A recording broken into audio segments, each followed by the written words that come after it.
Washington, when Republicans muscled legislation scuttling the Obamacare healthcare law through the House a year ago Friday, Democrats waved sarcastically and giddily serenaded them with chants of "na na na na, hey hey, goodbye." Now, Democrats are trying to make good on their taunts. They're trying to use the vote as campaign weapon, hammering Republicans for voting to replace a popular statute with a bill Congress's own budget experts said would have driven up premiums in the ranks of the uninsured. They're already using it in ads from Georgia to Arizona and planning others in their drive to win House control in this November's elections, often coupling it with December's tax cuts, which disproportionately benefited businesses and wealthy Americans. They walk the plank on a disastrous economic agenda, said Charlie Kelly, executive director of the House Majority PAC, which backs Democratic candidates. He said the votes underscore a narrative of "wait a minute, these guys are absolutely not standing with working families.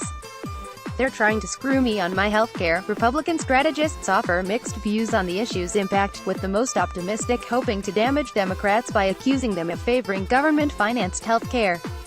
About a third of Senate Democrats and two-thirds of House Democrats have backed such legislation, a favorite with the party's most liberal voters, which Republicans say will prompt government decision-making about care and tax increases to finance the proposal's huge costs. A bigger government is not something they want to run on, GOP pollster John McHenry said of Democrats.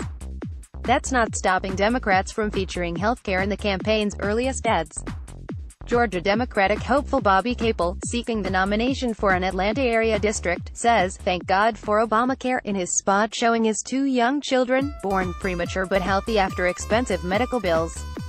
In Arkansas, cancer survivor Clark Tucker says he'll stand up to anyone who tries to take your health insurance, as he competes for the Democratic nomination for a seat surrounding Little Rock. "Healthcare is on their mind every day, and I understand that," Tucker said of area voters in an interview. Democrats are also using the issue in their battle for the Senate, where Republican proposals to scrap Obama's law flopped last summer, dooming the effort. Representative Jackie Rosen, D-Nev, seeking to oust GOP Sen. Dean Heller, has run an ad saying, "Repeal and replace Sen."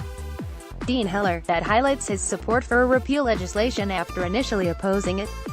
In Arizona, Democratic Senate hopeful Rep. Kyrsten Sinema is highlighting her family's loss of health insurance when she was a child, saying, "I know what it's like for a family to struggle to make ends meet." The Democratic charge on healthcare represents a turnaround from recent elections. In 2010, just months after passage of the Affordable Care Act, Democrats lost control of the House as Republicans tapped into fears about the government's growing role in healthcare. 4 years later, Republicans grabbed Senate control following the botched rollout of the health law's online insurance markets and some people's loss of policies that fell short of the statute's coverage requirements. The failed GOP repeal effort helped turn the tables. A Wall Street Journal NBC News poll last month showed people trust Democrats over Republicans for handling healthcare by 18 percentage points. A Kaiser Health tracking poll in February showed Obama's law with a favorable rating from 54% of Americans, its highest score in more than 80 Kaiser surveys since the statute's enactment. Voters are very upset with the actions Republicans took trying to repeal Obama's law, said Sen. Chris Van Hollen, DMD, who heads Senate Democrats' campaign committee. "This is an issue that we're seeing at the top of voters' minds, and this is across all states. Even some Republicans concede the issue will be a tough one." Pennsylvania Rep.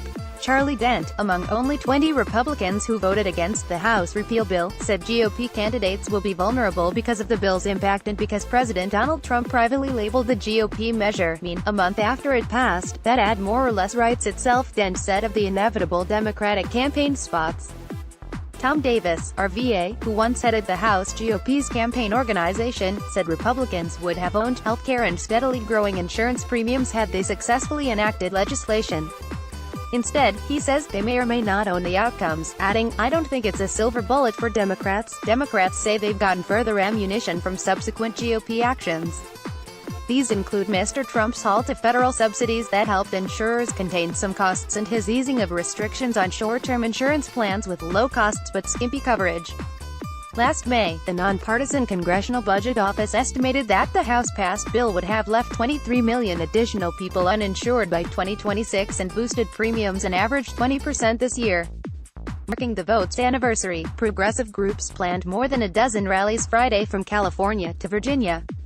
The liberal Save My Care was airing a 30-second television ad in Washington, D.C., showing top Republicans celebrating the House vote with Mr. Trump in the White House Rose Garden. "We won't forget," appears on a black screen after newscasters intone the bill's impact, including letting insurers charge higher prices for people with pre-existing medical conditions.